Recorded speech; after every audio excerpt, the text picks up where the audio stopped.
Good morning, good afternoon, and good evening, everybody, whatever part of the world you're currently listening to our video blogging podcast.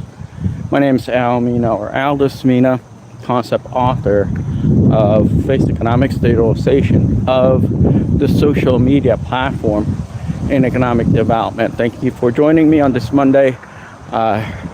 Thought I'd go out for a quick walk, and thanks for joining me. As I mentioned, our platform is the utilization of the social media platform in economic development. So I'm gonna talk about social media in general, how it evolved, and the current state of affairs within the social media environment worldwide. Okay, so this is gonna be a long version of my previous podcast regarding how social media is re-architecturing society, disrupting markets, and some building them depending on how you see it.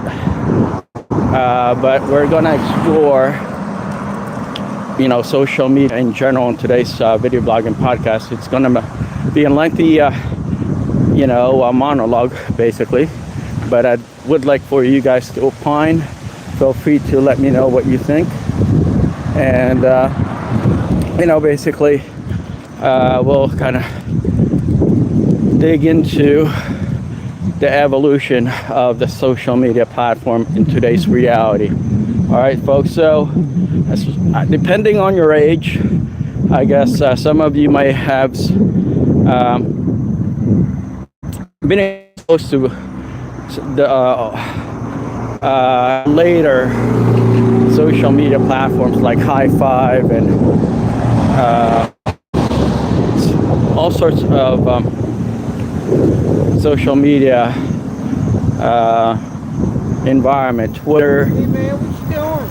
I'm podcasting. You podcasting? Yeah. While you walk? Yeah. How does they keep it stable to where it's not shaky? It's just it's built into YouTube. So it's not real shaky? No, it's all pretty.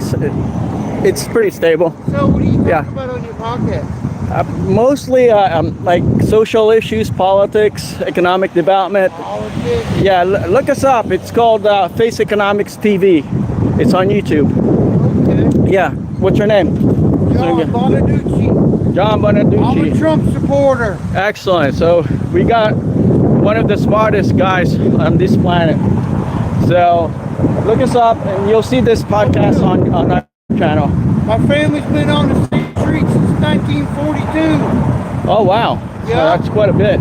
Yeah, I'll be on Shepherd. Good for you, man. Well, it's great to meet somebody that actually knows how to use their brain. Yeah, good luck with that. All right, man. You take care. All right, you too. See ya. All right, you take care. What's the name of it? Faceconomics TV. Okay. All right. So anyway, there you go. We finally came across somebody with some sense. Anyway, what I was saying is the social media platform have evolved quite a bit. It's definitely it's not what it used to be. Anyway,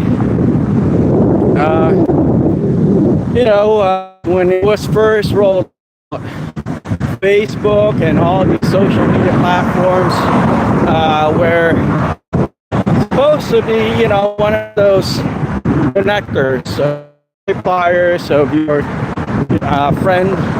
circle of friends, and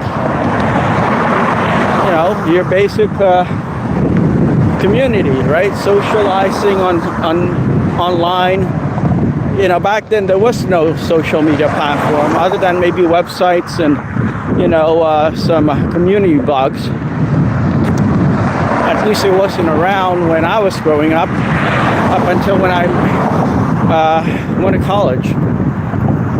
All right, so that was the whole precipice of the social media platform, is to basically, you know, get people connected and kind of flirt on your platform, go and look for crushes, ask them to be your friends. So that was what the social media platform was all about, right? But today, it manifested in a totally different environment. It became a police apparatus, a political apparatus, and somewhat of a market disillusionment apparatus. Okay, when I was drafting my book, Faceconomics, I especially focused on how the social media platform could be, a force of good, something that will help humanity lift all boats, help the less fortunate, the poor, and build capacities in various countries and market, economic capacity and social capacity, that is. All right, folks. But yeah, that's what my aspiration were back when I was in college. Well, many moons ago, several decades ago. Anyhow, fast forward to today's reality. Did you know I just went to a notary public today because Facebook sent me this affidavit. It's very legally put together, okay? It's an actual form, legal form, where I had to go to the notary and have someone verify my identity. Because I'm an influencer, I'm on the YouTube and various platforms online, so they want to make sure that I am who I say I am online. I've done all sorts of verification. They've even blocked my account for a few days because I couldn't, because they're running all sorts of verification. And just recently, I didn't even know this is a thing with Facebook, that if you're engaged in any form of political, social type of campaigns on their platform, then you have to have special permission. The reason I came across this information is because I tried to organize an online event, okay, to share my experience when I was a federal government employee, where I was discriminated against and was victimized by institutional racism, workplace discrimination, my civil rights and human rights ignored. And so I was gonna put together an event on Facebook. And the Facebook police told me, no, you can't organize these kinds of events without special permission. So, does that sound like a democratic process to anyone? I thought Facebook is, a democratic platform. I thought that they're actually trying to give people a voice on their platform, regardless of their political affiliation. Okay, folks? But that wasn't the case. I had to go to the notary public and confirm my identity because it's a legal issue, which is really strange because I'm sharing my story with the public, with my documentation that I've put together regarding my case.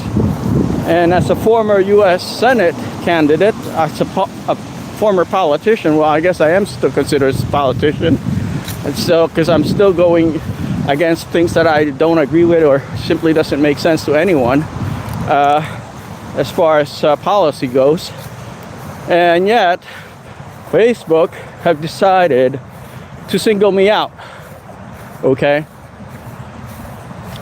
Imagine living in a society where, there are people that are powerful, the elites, are constantly silencing dissent. Those that they don't agree with or doesn't agree with them, does not have the opportunity to voice their concern on their platform. So it's more like a dictatorship, authoritarianism, okay, folks, happening currently on these social media platforms, these giants. You know, Google search my name, and you'll see, even on Wikipedia, it says that I bowed out. It said that I left the race for the US Senate, okay? I never did that. Matter of fact, they didn't let me even campaign and put my platform on my campaign on their platform during the 2020 US general election. Okay, so they're basically maneuvering society and the evolution of society, and, you know, isolating, marginalizing people groups in today's America. Okay, folks,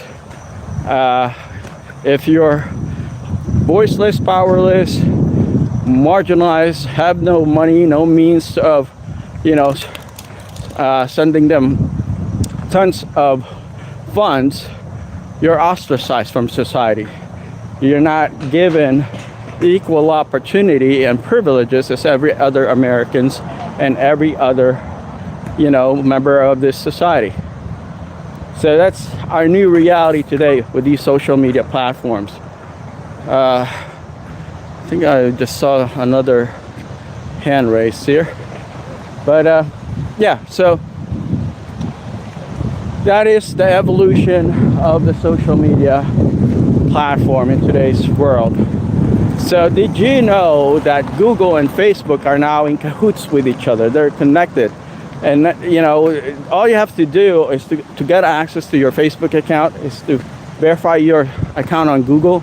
There's tons of things right now that these social media giants are developing, okay, folks, to manage and oppress, silence the voices that is going against them. If they don't like what you're saying, what you believe in, what you're promoting, regardless, okay, if it's true and factual, they won't give you access to the world, to the people that are utilizing their social media platform. Okay, folks, that's today's reality. I mean, wow, it's pretty scary, if you ask me, because not only do we all use the internet to do work and again, I get entertainment and get, you know, our news, our finances line. They're basically creating a world that is monolithic. It's like sending people to Mars. The only people that are allowed to get on the spaceship to go to the new planet of Mars are the ones that they pre-vetted. So it's not even the survival of the fittest. It's more like, okay, whoever it is that we like, then we will give them access to opportunity. It's all about who they like, right? Whoever subscribes to their, you know, agenda and narrative. Okay, folks. So going back to what I had to do at the notary. So my account with Facebook was blocked several times. And then they asked me to confirm my identity. And for some reason, they were asking me questions that a third-party organization was putting out there, asking me questions that are irrelevant to me. Some of the questions doesn't even apply to me.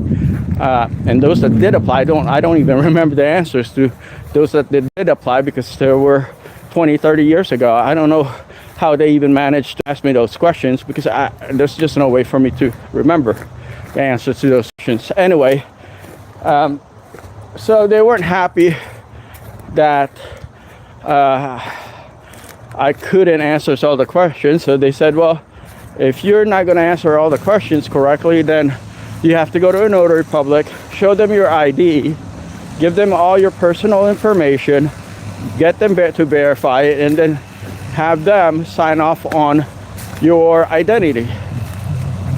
So I had to go print out the material and take it to the notary and wait until the notary meet me and review my ID, because I can't sign the material without the notary reviewing my ID.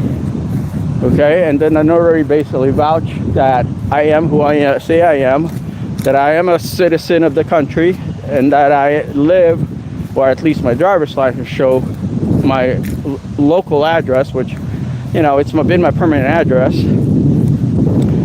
and all that stuff. So this is pretty intense.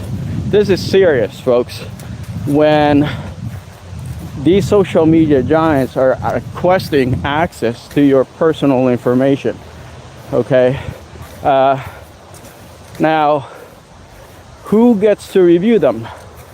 Okay, and how are they basically kept in their database? Do they destroy the material after they confirm your identity, or did they hold on to it? Who gets access to it? I mean, I'm a former federal government employee, so I don't want people to know where I live. I don't want people to mess with my identity. I don't want, you know, anyone to try to do stupid, idiotic stuff with my records. You know, I also run for the U.S. Senate. I mean, I know there's some people on our YouTube channel that are not fans of me, and they will do anything and everything to wreak havoc and attack me. So yeah, that's the reality of things, folks. So anyway, today's reality with this social media giants is pretty scary. Okay, I wrote the book Faceconomics many years ago, a few decades back. So there's been quite a bit of information that have changed since my my book was published, and it's a working document. It keeps on evolving, and obviously as the social media platform tends to evolve and develop capacity, or the uncapacitated people, then who knows who will they favor? Okay, I mean, they're definitely not favoring people that are voiceless, powerless, and marginalized in America. You know, so that's just the reality of things. So you're out of luck if you're nobody in America. Okay, I mean, that's the reality of things, folks.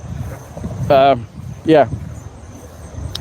So anyway, thank you for joining me on my walk. I'm glad that I managed to talk to that one gentleman that you know, was basically voicing his overall political affiliation and attitude regarding, you know, how people are evolving, and you know, the places that he's used to stay and his whole family had lived for you know, a few generations back. Anyway, yeah, so here we are at the section of the park where there used to be a bunch of turtles that comes out and feed under the bridge. We haven't been successful in the last couple podcasts and video blog that I was doing to show you those turtles. Hopefully they're around and I can show you what these turtles look like, because they're pretty big. Okay, they're about the size of a plate, and I think these are snapping turtles too. But hopefully we'll luck out and you get to see some of these turtles. Okay, and water's a little high today, and it's moving. It doesn't typically move, but today it's moving, and we'll see if we'll spot a turtle.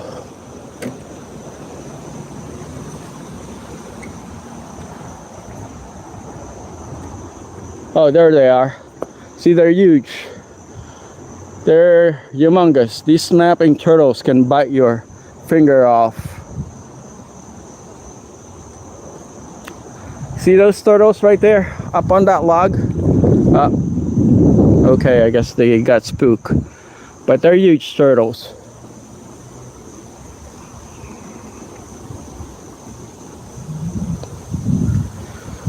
Alright, so anyway, I used to actually, come here when I was still a kid. When I was, I don't know, 14 years old, I guess. I would come here and run around. I didn't know about the section of the park back then. But, oh well. I've managed to come across it recently. Since, it's nice to kind of visit this area from time to time. I don't live here permanently. I tend to go, move. I tend to commute back and forth, Virginia and Washington, D.C. So it's good to come and visit sometime. But anyhow, what I was going to say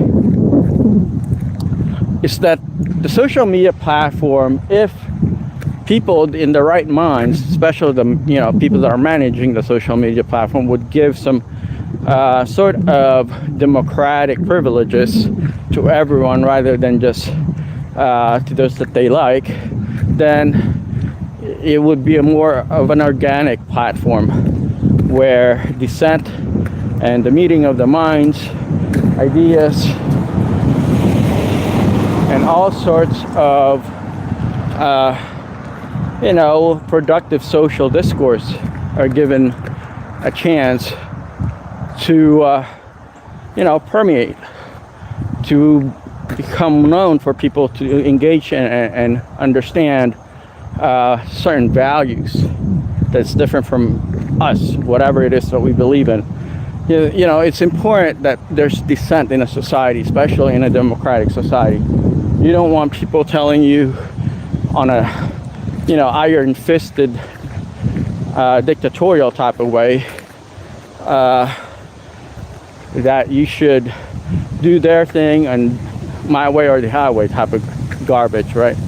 I've come across a lot of that in various societies and communities, and individuals that I've been around with.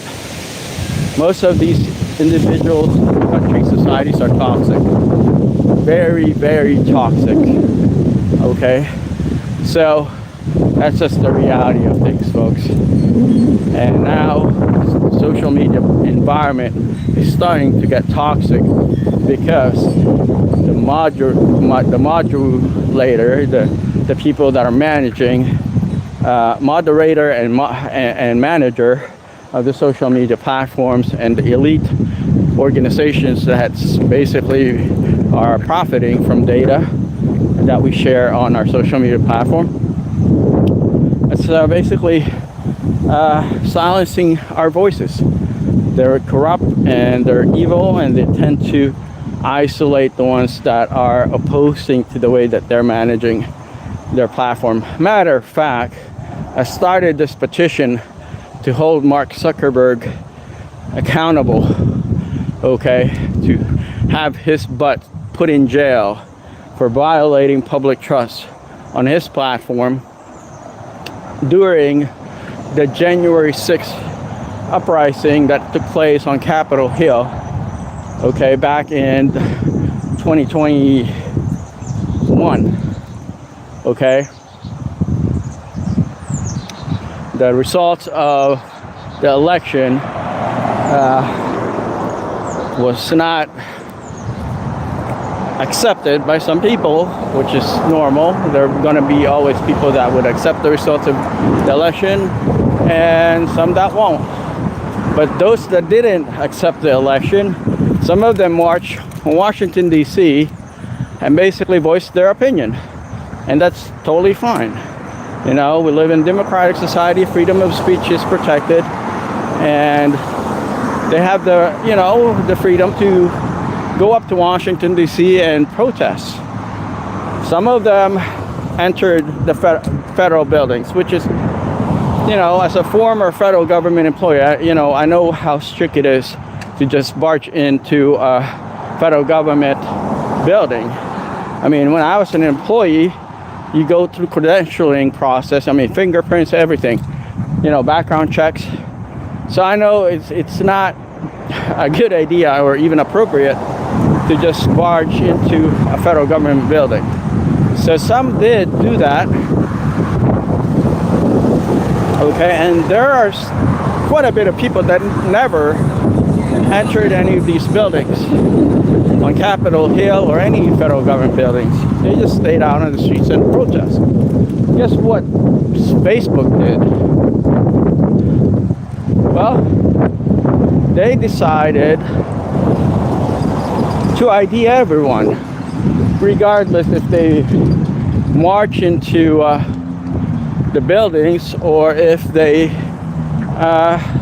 were just voicing their concern and protest on the street. So that's what happened, folks. Facebook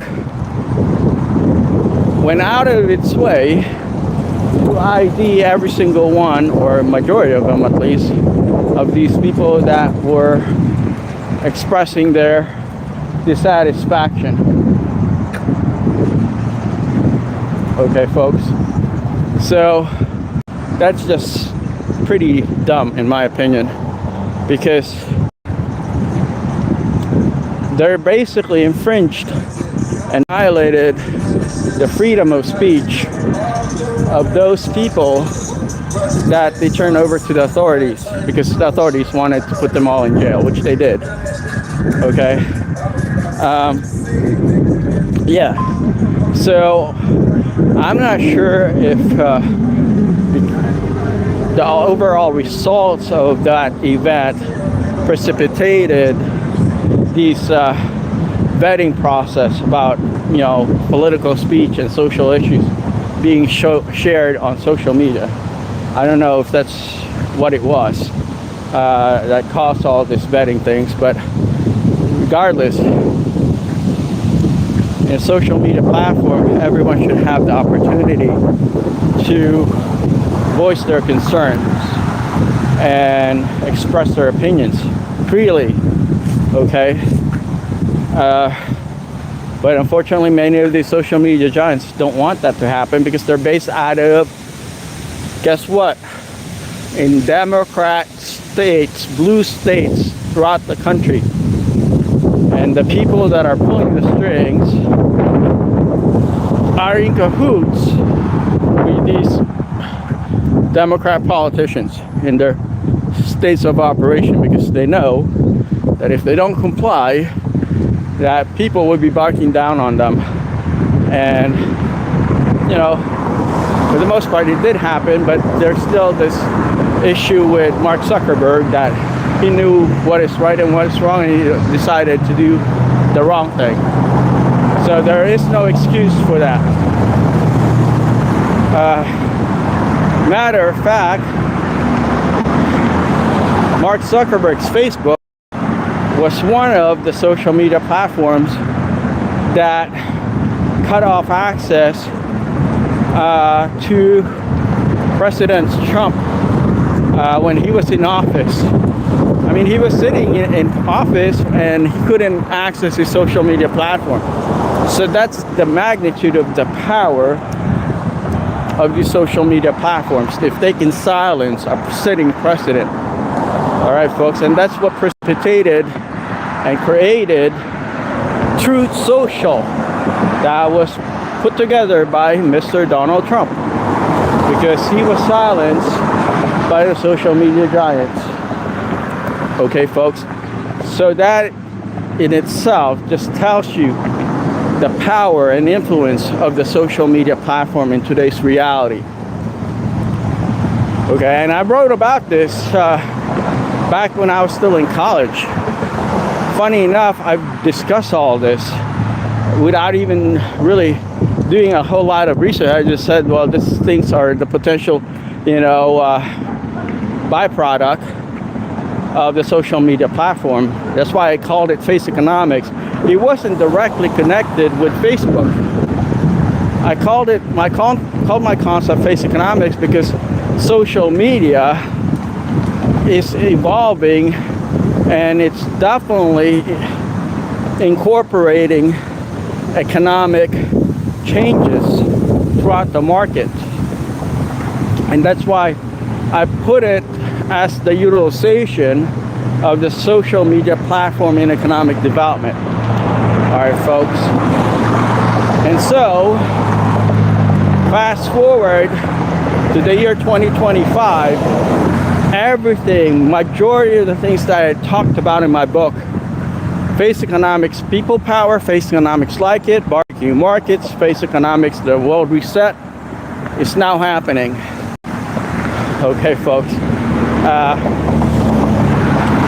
So many of you know that my background is international business, finance, accounting, trade and commerce, and government. So that's my background. So I'm not just shooting from the hip. But I will admit that I didn't know that majority of what I've forecasted will happen, because I was basically using my, academic and professional experience and as a hypothesis of what could happen. And lo and behold, the majority of what I said did happen, and it's still happening. And I feel that's the reason why I'm being silenced. That's the reason why, Facebook is putting me through all this verification process, legal stuff, because they know that what I say is true, factual. Okay, you can research these things. So I'm going back to why I decided to do this forum, right, with the political and social discourse activity that I'm looking to engage in. Well, actually, I've been engaged in it. I'm just being silenced. But anyway, that's the reason why I decided to go through all the steps, to jump through the hoops and go through all the stupid bullcrap that Facebook and every other social media platform, even Wikipedia, and YouTube, is preventing my channel to be accessed by people. So, it's very difficult for my content to go viral, even though my name is well known around the world. Okay, but for my content not to go viral, it's just unbelievable, because if there are people out there that puts out pictures of a brick, okay, folks, or pictures that are simply not even worth, considering, are going viral, imagine content off of an author that have drafted several books. I'm not saying my books are all perfect. I'm not saying that, they're, Hemingway type of books. But still, I do have the background, academic, professional, and life experience background to write about the materials that I wrote about. And still, guess what? I'm being silenced. Okay? And even the case that I had to deal with, being discriminated against, being, subjected to institutional racism, my civil rights and human rights violated. Okay, folks, you would think people would want to consider what I share with them. You would think that, okay, let's entertain what this guy is saying and see if he's telling us facts or if he's just, pulling our chains.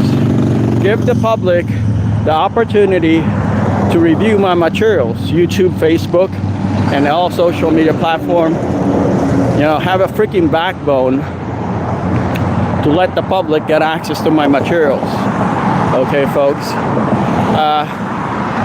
Matter of fact, what I'll do after this podcast is I'll post the case link to what I'm telling you about regarding my discrimination, institutional racism, and civil rights and human rights case violated at the bottom of this podcast and video blog.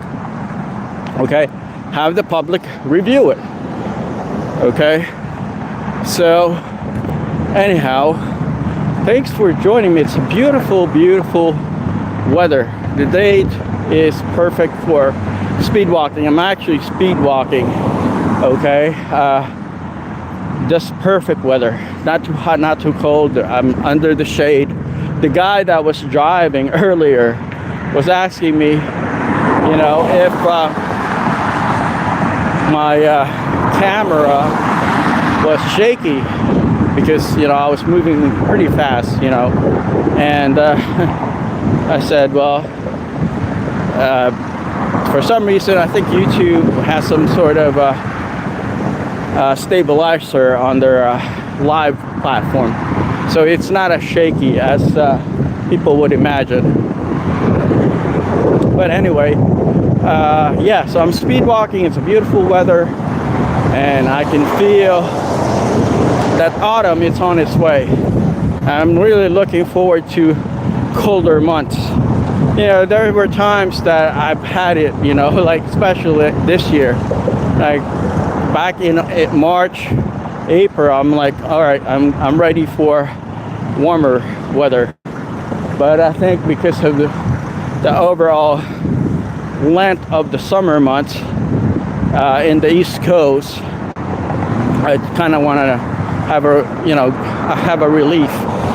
So, which I'm now, you know, welcoming at this point.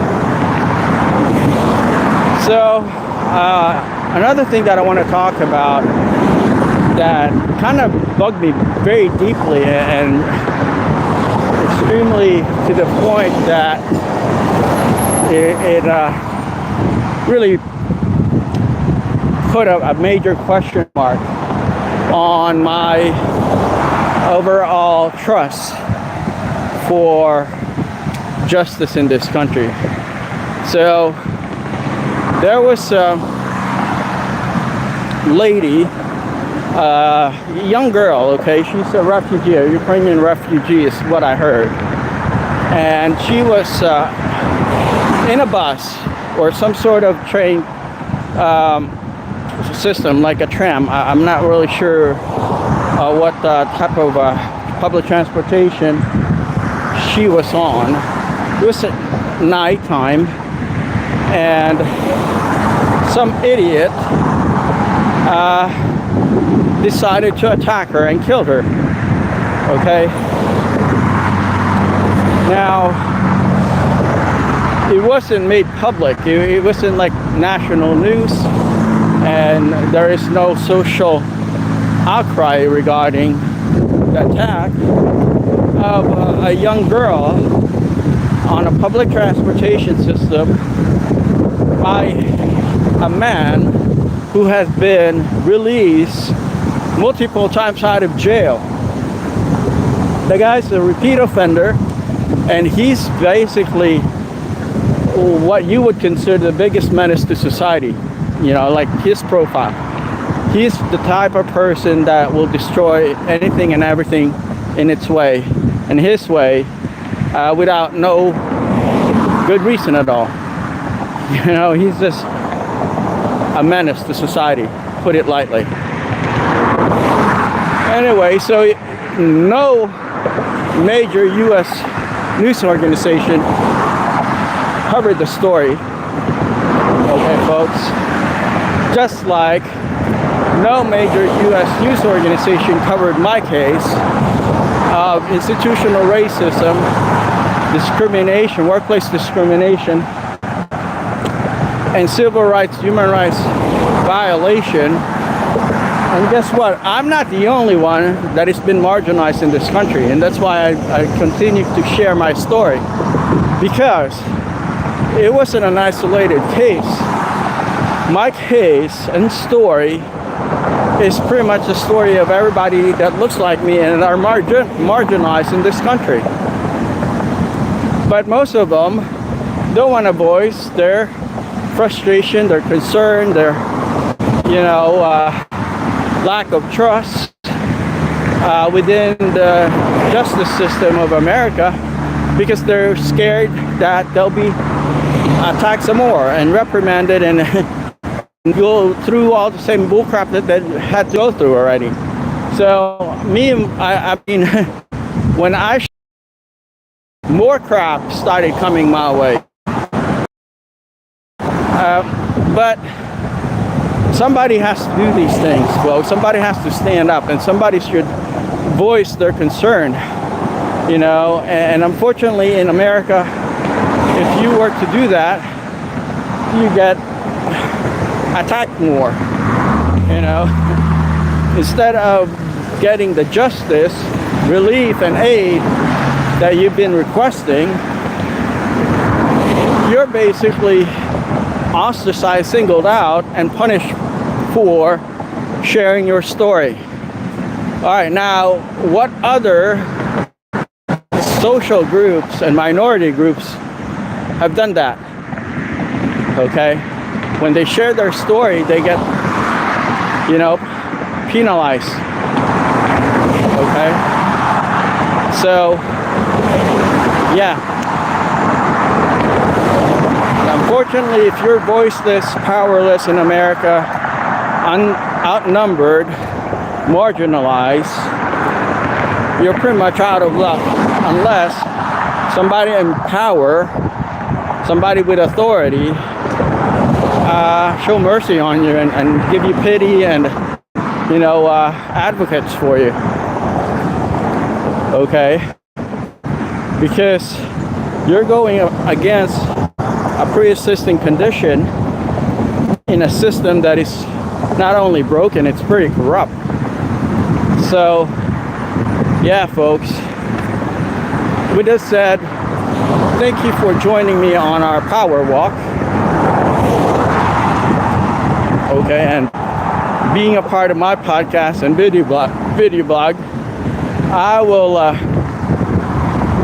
try to answer any questions and suggestions that you'd like for me to cover, but I didn't see a whole lot of hands raised, so I'm not gonna have those conversations right now, but I would like for you guys to consider what I just said,